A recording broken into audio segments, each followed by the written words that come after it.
My name is Dr. Peter Bloomfield, and I'm the convener for this presentation. The title of our presentation is Methodologies and Strategies for Sustainable Mental Health, Recording in progress. Mind-body approach. Again, my name is Peter Bloomfield, and I'm an emergency physician. I'm based out of Los Angeles. I work in academia, and I work in the community as an emergency physician, and I'm also here representing KAILASA Nithyananda Hindu University. And we're very excited to give this presentation. If anyone has questions, you're free to ask in the chat. Just our time is a little bit tight, so if we're not able to get to your questions, we really strongly invite you to contact us afterwards. We're very excited about what we're talking about and what we're going to be presenting, and we're very happy to interact further. So this is the agenda of our presentation. We're going to have by Dr. Muktananda, who's an AI expert, is going to give an intro to mental health. Followed by that, I'm going to be giving a talk on studies that have been done on a mind-body approach to mental health. This is connected to and run through Nithyananda Hindu University, and I think it's really groundbreaking, and I'm super excited to talk about it. Then Muktananda is going to give an unclutching meditation, which is, this presentation is going to be part lecture and part experiential as well. So you should come out of here both informed and very blissfully relaxed. That will be our goal. If we achieve that, we've met our goals. Then Dr. Aranke, who's a practicing neurologist, who's connected with Nichandeshwara Paramashiva Hindu Temple in Houston, and Dr. Sandeep Pandov, who's a hospitalist connected with Johns Hopkins, Howard County, and Dr. Nirmala Shivaji, who's a practicing artificial intelligence can support sustainable mental health systems. That'll be followed by Dr. Prema Kochandaraman, who's a urogynecologist at the Women's Health Excellence Center. She's going to talk about women's mental health issues. Then Dr. Patel, who's a psychiatrist who's representing KAILASA Los Angeles and also practicing in the community, is going to talk about mental health and children's issues goals. We picked goal number 1, no poverty, number 3, good health and well-being, and number 16, peace, justice, and strong institutions. Really, if you look at the sustainable development goals, enhancing mental health will really help assist in achieving almost all of them. So we feel strongly that the work that we have and what we're bringing forth can help the UN achieve its goals and really bring a lot of positive mental health and well-being globally. So we think it's very perfectly aligned with this summit, and we're extremely grateful to the UN General Assembly for organizing this and for having us here. Just a couple estimates, 2.5 to 5 trillion US dollars annual cost of mental health. That's looking at direct costs of clinical care and hospitalization, as well as indirect costs of lost field. Really appreciate it. And thank you for inviting us to participate in this session. We wanted to give a sense of what we mean by mental health. This definition of mental health is taken straight from the UN with daily challenges and relationships more often than not when it comes to mental health, because that's what happens on a regular basis. But to emphasize that mental health is not just short-term, but it's also long-term. And part of our presentation today is going to focus on the long-term, right? So there are 3 aspects to mental health. One is treating after the problem has happened, but 2 important parts of it are being preventative and also enhancing mental health. We'll talk about it briefly. Mental health is one of the greatest challenges of our time. Close to 1 billion people are affected worldwide, and this is from 2019, and all of people the most. When we normally think of treating mental health, the traditional approach tends to be very much focused on treatment, which is after the fact and super expensive. And it tends to focus on emotional, psychological, and social aspects of mental health. Like emotional means, can we have a session on how to address the mind-body system? Instead of just controlling thoughts, address beliefs. I think transforming our beliefs from life negative cognitions to life positive cognitions. This is so critical. I'll talk a little bit more about this in a bit. And finally, instead of thinking of mental health as just maintaining and managing the jobs and relationship, think of it as a spiritual quest, right? Realizing our peak potential. That is really what that help you unlock your true potential by really what that help you unlock your true potential by breaking free from limiting patterns. Let's look at this a little bit more in the next slide. So next slide, please. See, powerful cognitions go beyond positive thinking. They go towards transforming our beliefs. Many of us tend to grow up with very limited view of ourselves, not due to our own faults. It's because the world, imagine in a school, a teacher evaluates students. They only have a single way of evaluating students based on their own rubric. If a student doesn't fit into that rubric, then the student is graded low, and then the student grows up thinking that they don't, as being limited by our humanness, but actually liberated by our humanness. So it's a different way of looking at yourself. Next slide.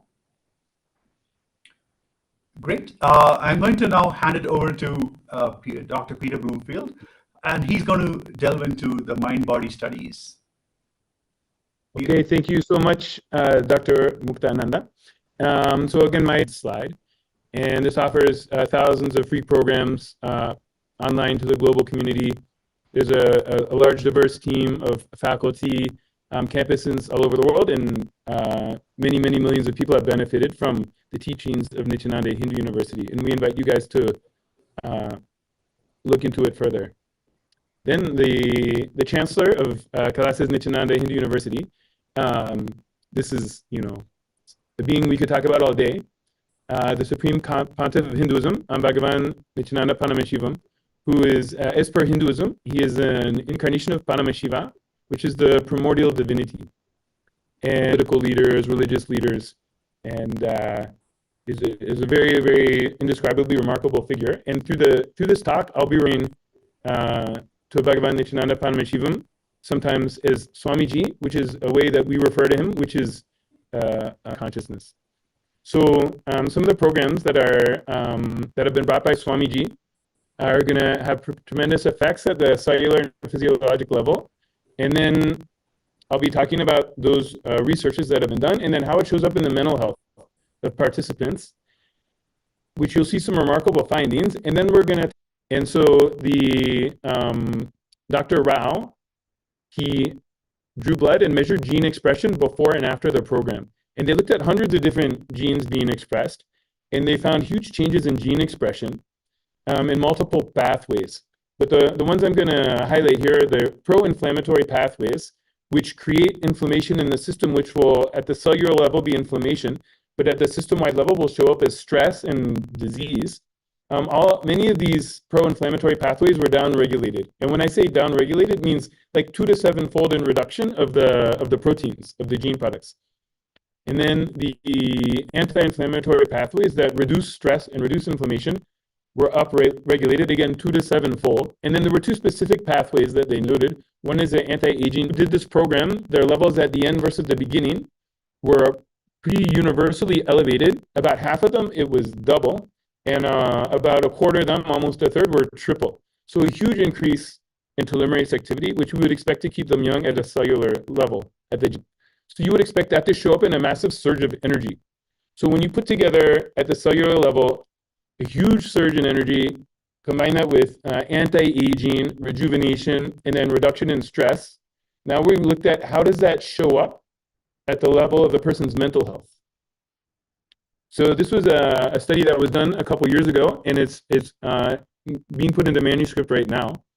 There was another mind-body therapeutic program. This was called Paramashivoham, and we'll show you at the end. It is available now. But again, it's completely organized and run and attended by our Swamiji.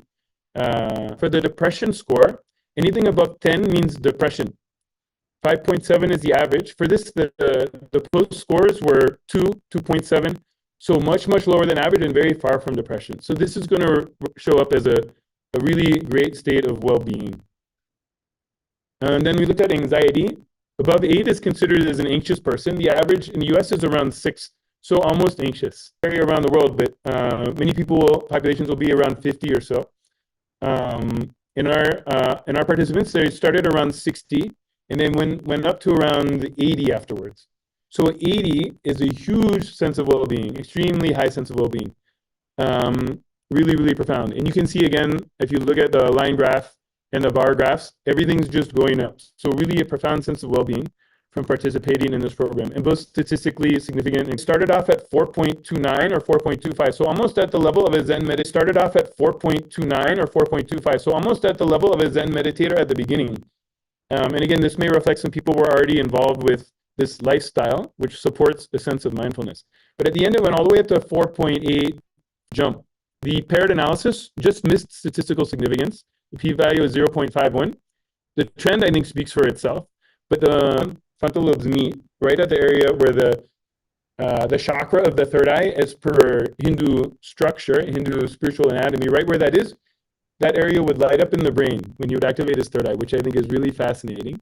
And then on EEG, which measures brain activity, they found complete control over brainwave activity. He could just control his brainwaves at will. There was another doctor, a neuroscientist named Acosta Urquida, from Sound Health Designs in Wichita, and this was in 2005 and 2006. And they measured studied a variable called heart rate variability, which shows variability within the heart rate that reflects the autonomic system and how at ease someone is. You could say it's very complex. We don't have time to go into it further.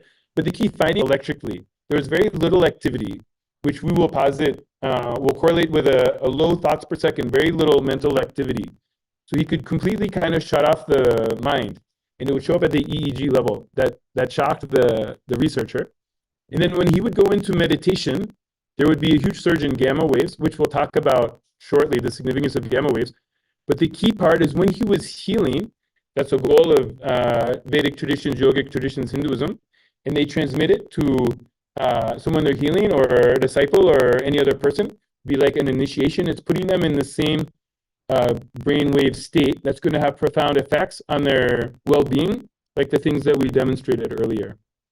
So he was able to transmit it to people he was healing. Some quotes that said, this is extremely unusual. It seems as if his brain was changing with hundreds and thousands of nerves in the brain was being rewired. So again, it's a really remarkable thing. One thing that I'd also say is in the ashram, they've done again, when Swamiji is doing initiations to his disciples or people visiting his ashram as well, he puts their brain in gamma waves, high amplitude gamma waves. You'll notice this illustration doesn't have gamma waves.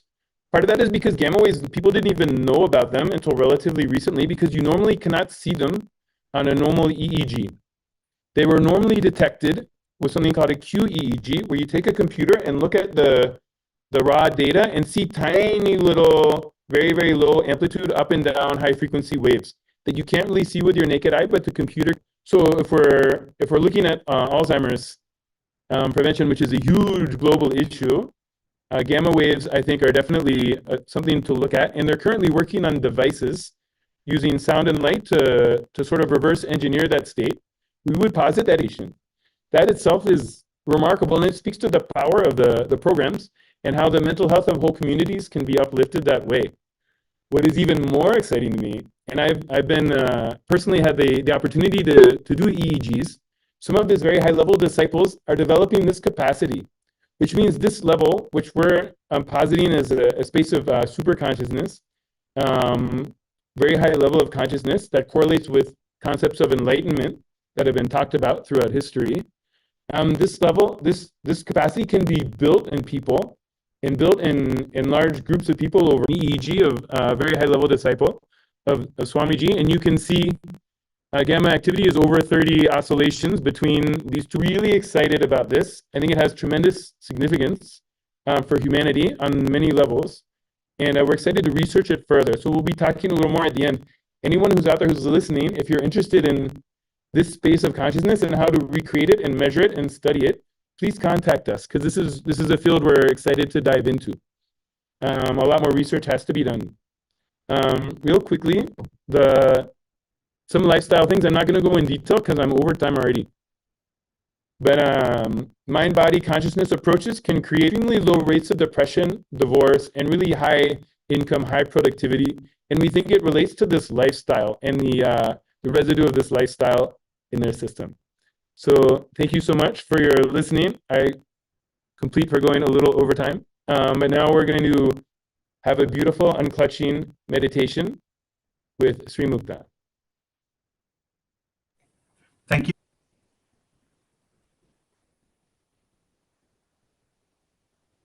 Audio is not it's not audible, Peter.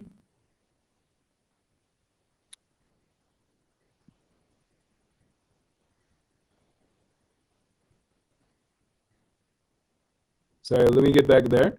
1 second.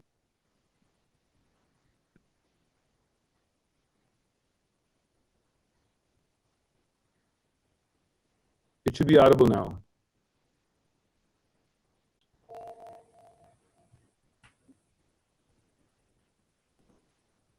Extremely powerful will persist in you. Nothing can be.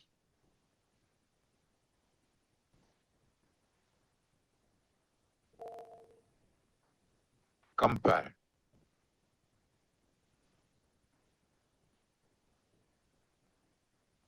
to the unclutching process. In the initial level, you may be a little deluded here, there. In few seconds, you will see you are not thinking process, pure.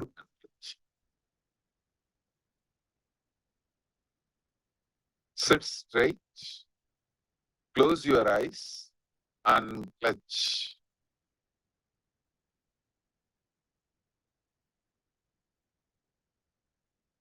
Decide to unclutch. Disengage, unclutch from all thought process.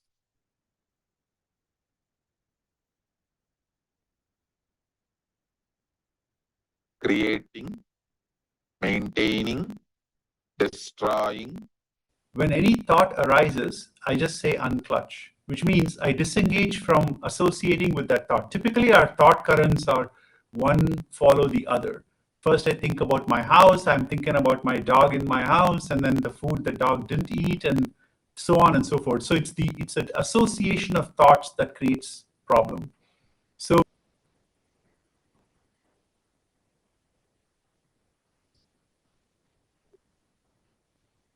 are you sharing the audio from your output from your computer? Yeah. While sharing video? Yeah. Yeah, I'm not sure why. Maybe I'll turn up the volume.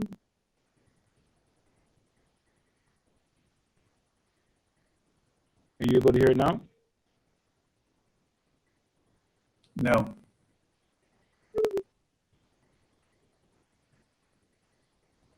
How about now?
Great.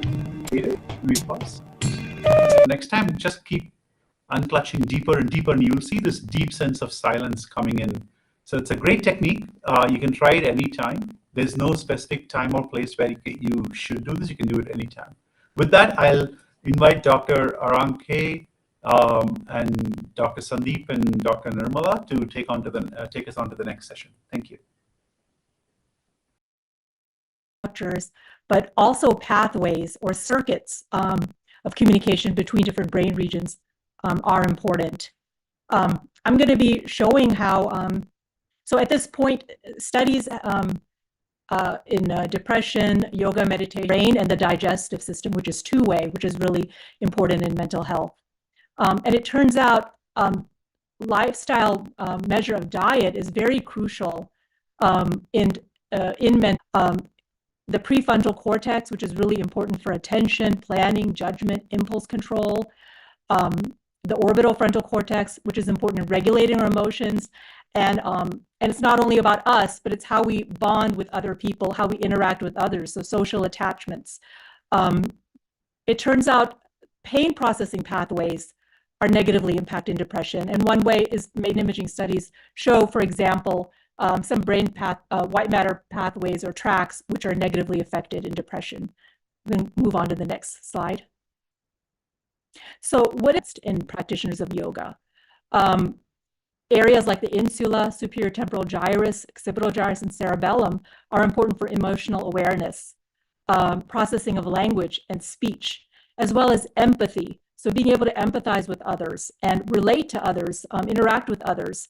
All of these areas are very important for that, and these are enhanced with increased amount. Now we can move on to what we found in practitioners of meditation. So they have been studied structurally, but also functionally. So we have functional MRI studies which look more than the brain structure. It looks at to release beta endorphins. Maybe you've heard about endorphins.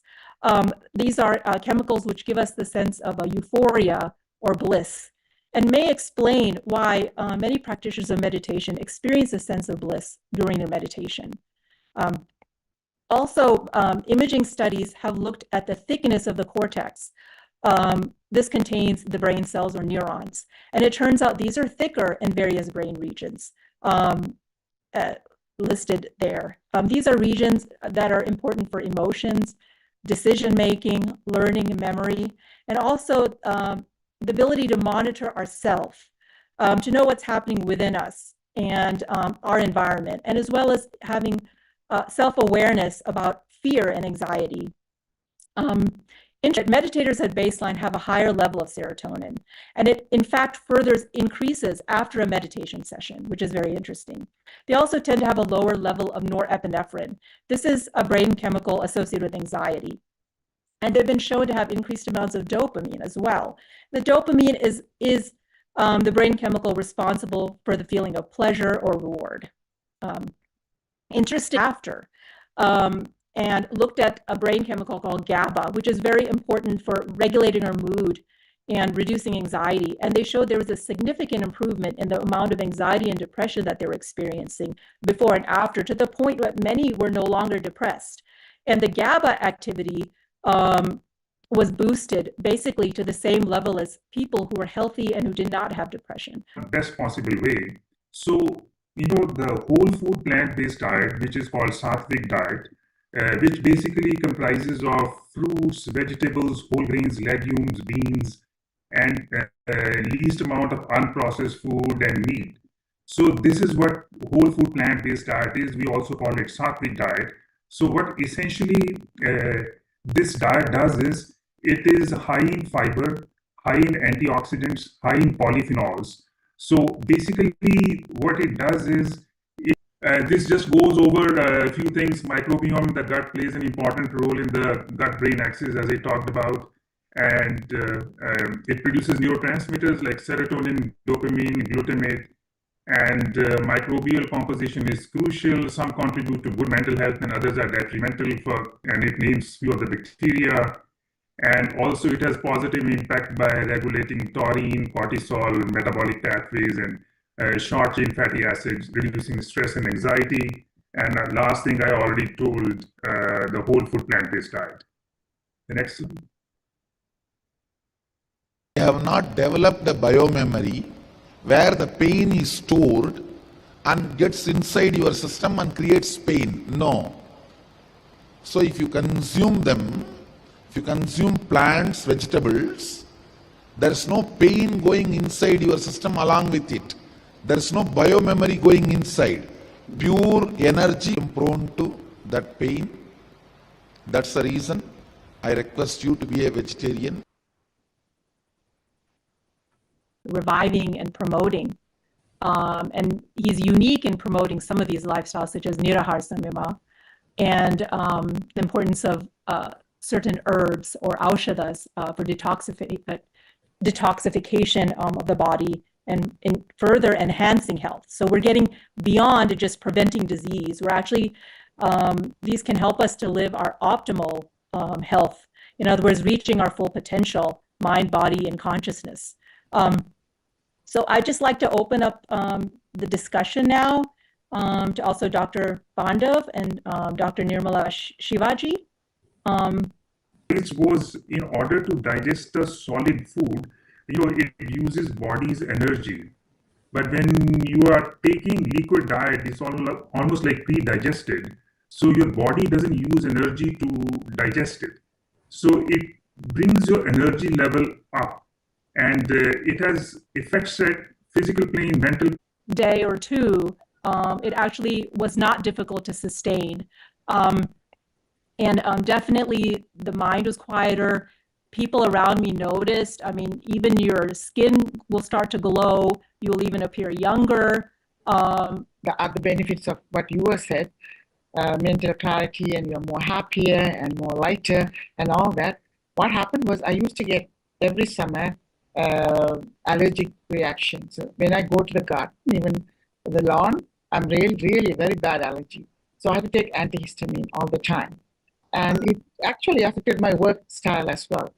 So it was, I think, 12 years ago, Swamiji introduced the Nirahara Samaya, 12, 13 years ago. The first time I did the Nirahara Samaya. You guys for this discussion. We could discuss so much longer. We've met some time constraints, so we're going to move on to the next session, which is a pranayama breathing exercise. Thank you so much. Thank you.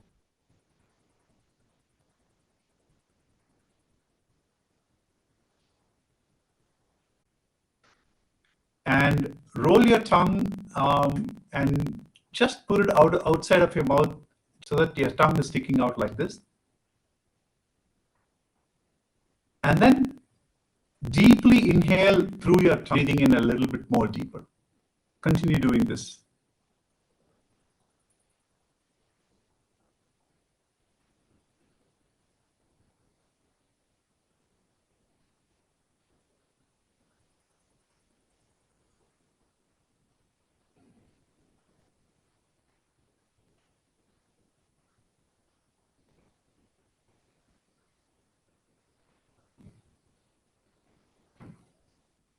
How many of you feel that deep cooling happening in the right nostril? And after you breathe out through your right nostril completely, typically you take like almost twice as long to breathe out than breathe in. So if breathing out makes you feel stressed because I'm asking you to breathe out twice as long, you don't have to do it. Just breathe out like till the count of 6 or 7. That's also okay. Whatever makes you feel relaxed. Typically, breathing in the alternate nostril breathing actually makes you feel quite relaxed. Okay.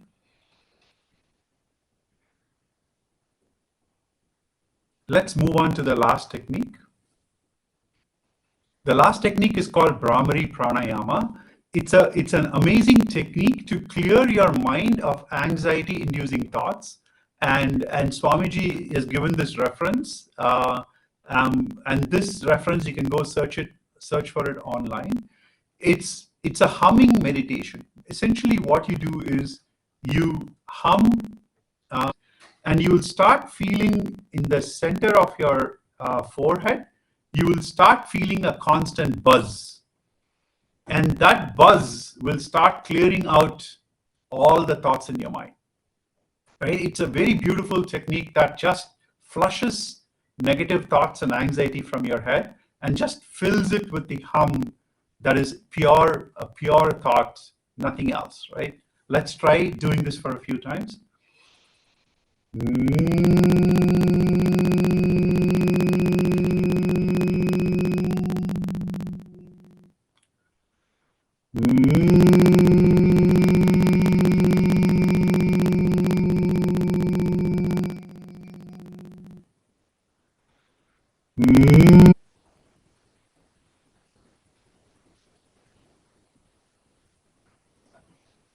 Okay, relax. How many of you could feel the humming reverberate inside your head even after the humming, you stop humming? Right? You would feel that humming inside your face and in your chest. So the more you practice it, if you do it for like 21 minutes, this humming is a very intense exercise. Great. So these are things you can practice pretty much anywhere. And these are all revived by Swamiji. Swamiji has taken all these ancient techniques and then put them in a scale. And millions need help with anxiety, loneliness, and depression. But the primary challenge is lack of access to resources. And it's like the people who are in poverty, the people who really who suffer more often from mental health issues that, like we shared before, are the ones who are unable to access personalized without storing personal information. And if you have availability, like access to a phone, a smartphone, you probably can get access to these services. It can be as easy as accessing mail or WhatsApp, for example.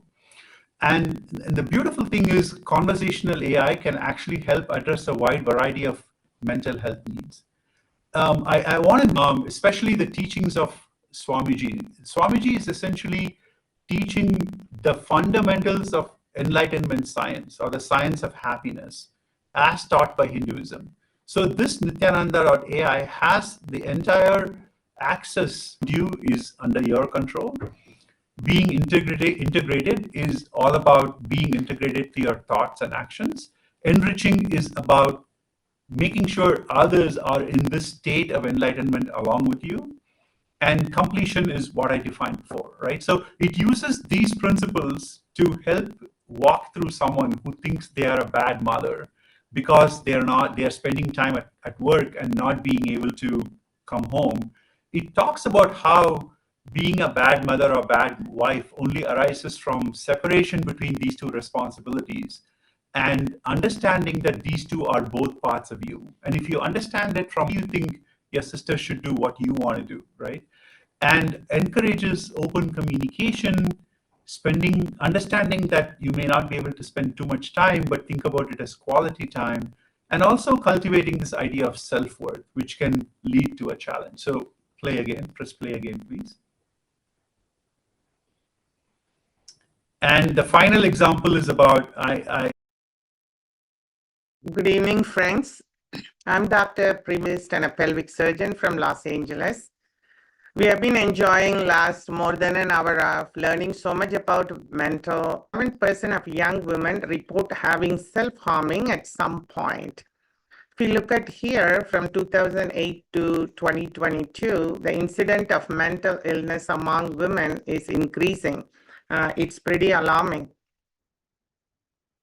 Mental health issues can affect anyone, but causes to women are very unique. Hormonal changes of social media on beauty concepts and appearance leads to eating disorder, low self-esteem, self-denial, and self-hatred. Discrimination and gender inequality, experience of sexism, workplace discrimination, and the gender pay gap can lead to chronic stress. Relationship dynamics, women often become on emotional labor. So the causes are different. Now, when we look at the modern day treatment of mental illness, women seeking treatment to treat their mental illnesses are increasing on medication, but the end results are not permanent cure, and it doesn't address the mental disorders, and usually it's only the symptom relief. The $1 trillion brain drain that's not sufficiently addressing the mental disorders. And the other treatments like brain stimulation can be used in special situations, proven results by empowering women. So when we go into the depth of the empowering methods before, so let's read this very powerful verses from Manuvati Dharma Shastra, chapter 3 and verse 56. It's the law of Manu, the oldest legal text. Hindu Manuvati Dharma Shastra and Swamiji making a foundation in Kailasa, bringing the ancient Hindu wisdom, reviving the ancient Hindu wisdom and creating a Kailasa with various projects empowering women. Let's look at details about each level, how this empowering happening in the Kailasa. These policies are mapped to the Manuvati Dharma Shastra, and Swamiji revived matrilineal society. Core indigenous cultural aspect of Hinduism is being revived as part of Kailasa by Swamiji is the mother worship. The matrilineal society that used to exist in ancient Hindu nations. It's very important to know in Kailasa, women are worshipped and revered and have a secure sexual harassment-free ecosystem due to its zero tolerance policy against sexual harassment and exploitation. And it creates the most safest environment. Nithyananda Lakshmi, the world's first Hindu microfinance project for women. Them to find employment. Kailasha's Ankita program is an educational program. So it's mostly educate female. The next slide. Only feminine. Yeah, I think it's a video to be played. Let's hear from Swamiji, his powerful message and a description of a woman by him. Energy can be given the world. Only feminine energy can be handed over to women. So much good would have happened to the human society, human civilization. Unfortunately, see, if it was handed over to women, it would have been completely family-based civilization. So naturally, everybody would have had experience. I have like 14 years of medical education and practicing for 25 years of women care and being there in women during their most sensitive time, pregnancy, delivery, taking care of all age group women. I want to share only after being part of the Kailasa, multiple initiations from Swamiji, the multi-dimension of myself that we realize, and also, and I do pray to my Parashakti and Divine Mother Energy to bless all women all over the world with excellent health and bliss, and bless me with the wisdom and energy to serve women always, and Swamiji to bless every woman all over the world. And here, the science of completion, it's one of the solutions for all men. To this sacred secret, listen. Initially, when you put this idea into you, you will have too much of resistance, anger, guilt, fear, too many things coming out. And powerlessness. No, this is not for me. First of all, this may not be true. Second, no, this is, even if it is true, not for me.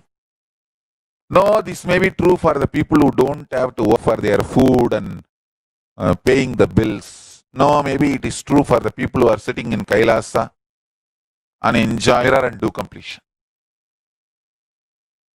Understand? This is the initiation I am giving to all of you. Sit in front of mirror, pen down all these patterns and fears and everything, intensely chant Mahavakya and see the mirror and start reliving ability, patterns which tells you no, you need to be dependent internally, externally other than Paramashiva. Pen down all of that. What Whatever patterns tells you, you need to be internally, externally dependent on something else other than Paramashiva. Pen down. Pen down. I'm a psychiatrist practicing in California. So as adult and women, children also have unique challenges for mental health. And we have the next slide. So I have here some of the unique challenges for children, which includes physical, emotional, and social changes, adversities such as poverty, abuse, exposure to violence, pressure to conform to peers, exploration of identity, and so forth. So can we have next slide? So based on this alarming number, we know that conventional approach have not been enough to and be creative and not force children into strict curriculum, and nor evaluate them based on narrow rubrics. This mind-body consciousness-based education empowers children and helps them feel powerful. It encourages students' visual, motor intelligence and maturity. In second phase, recall phase, which is recall phase, students need to remember all the images of previously drawn without seeing them. The recall phase reflects students' visual recall intelligence. And the tests were performed on 75 students, and the results showed an average percentile age, and average intellectual age was 2.7 years ahead of chronological age. 83% of students were 1 to 6 years ahead of actual age, and 53% students were 2 to 6 years ahead. So that's really impressive numbers. So this is small studies. Of course, more studies are needed.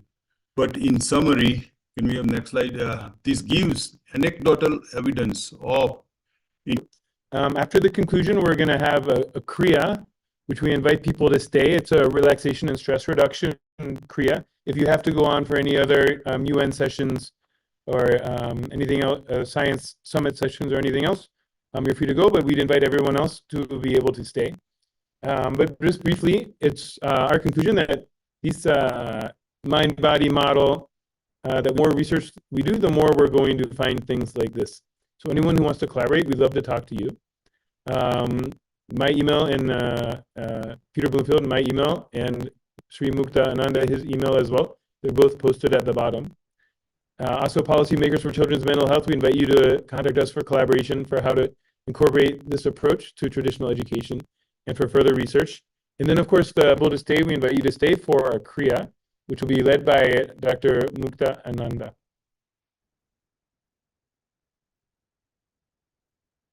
Shall I play the video, Mukta, or do you want to speak first? Yes. Play the, I think, like I said before, Kriya is a combination of yoga positions, yoga asanas, breathing techniques, and visualization. And Swamiji shared 108 Kriyas for a variety of diseases and disorders to alleviate, using In different ways. The human body has 7 circuits: blood circuit, circulatory system, nerve circuit, the nervous system, prana circuit, the respiratory system, digestive circuit, excretory circuit, reproductive circuit, and energy circuit. Of these circuits, the energy circuit is governed by the Kundalini energy. Though not spoken much by the medical science, but elaborate references have been given for the flow to resume.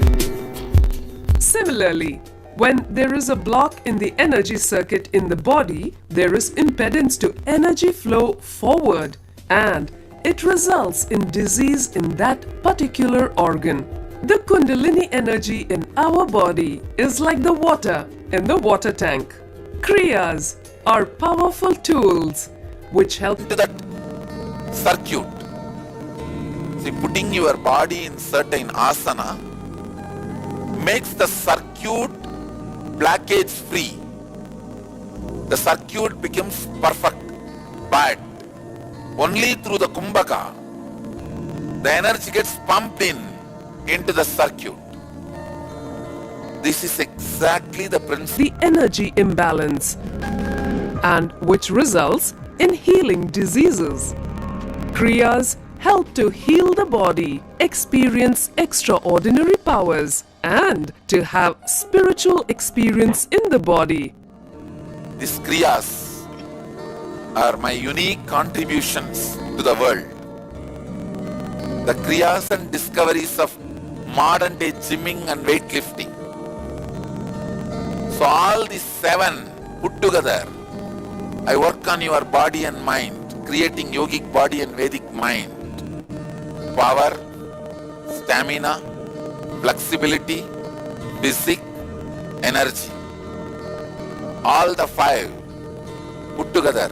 Here we learned how to do Nadi Shodhana, which is breathe in through one nostril, breathe out through the other nostril, breathe in through that nostril and breathe out. So that's one thing we learned.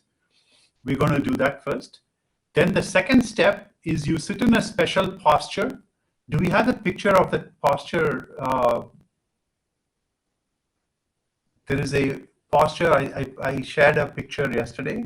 Lie down, and in the bliss of the hum, the humming creates intense humming. I've taught you unclutching like before. We started off the session with it.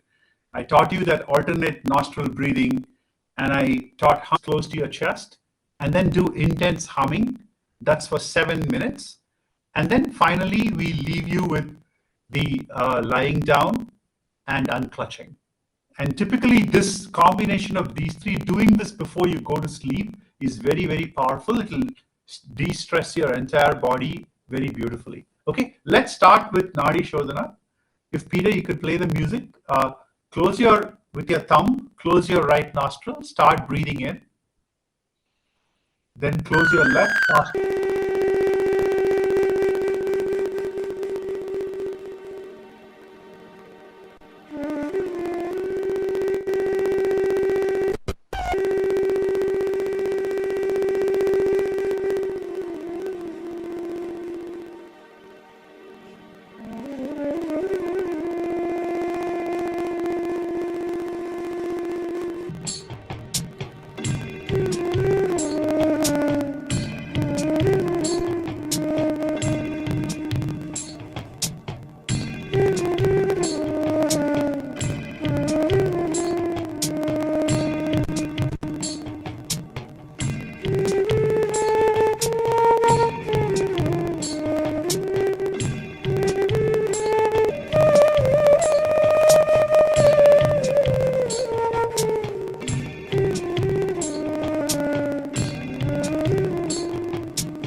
Intensely. Just like we said before, just hum intensely sitting in this posture. Let's do this for a few minutes. You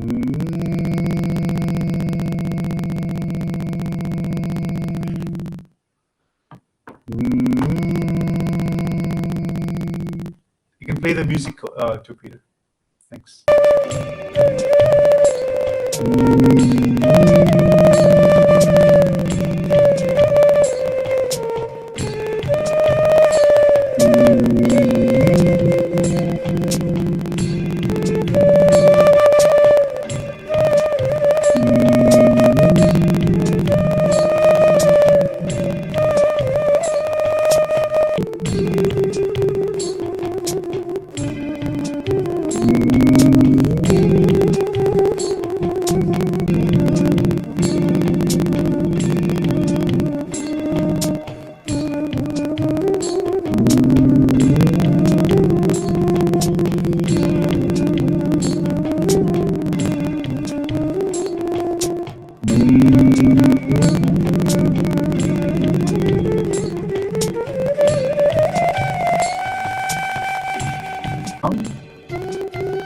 And unclutch from all thoughts.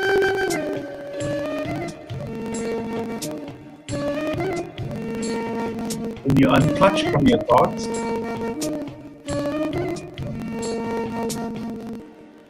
you will start focusing more on the music and the sound outside of you. Unclutch from that also.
I hope you all experienced a wonderful, relaxed experience. Like, our goal was not only to provide you with the science, but also provide you with experiential understanding of what Swamiji is trying to do at a very surface level. I mean, there is a lot of depth to the meditation, mind-body consciousness studies. For people to join the Paramashivam program or contact us at Nithyananda Hindu University about research collaborations, funding collaborations, anything that you want to collaborate with. And we really believe that this science will absolutely 100% help the UN achieve their sustainable development goals.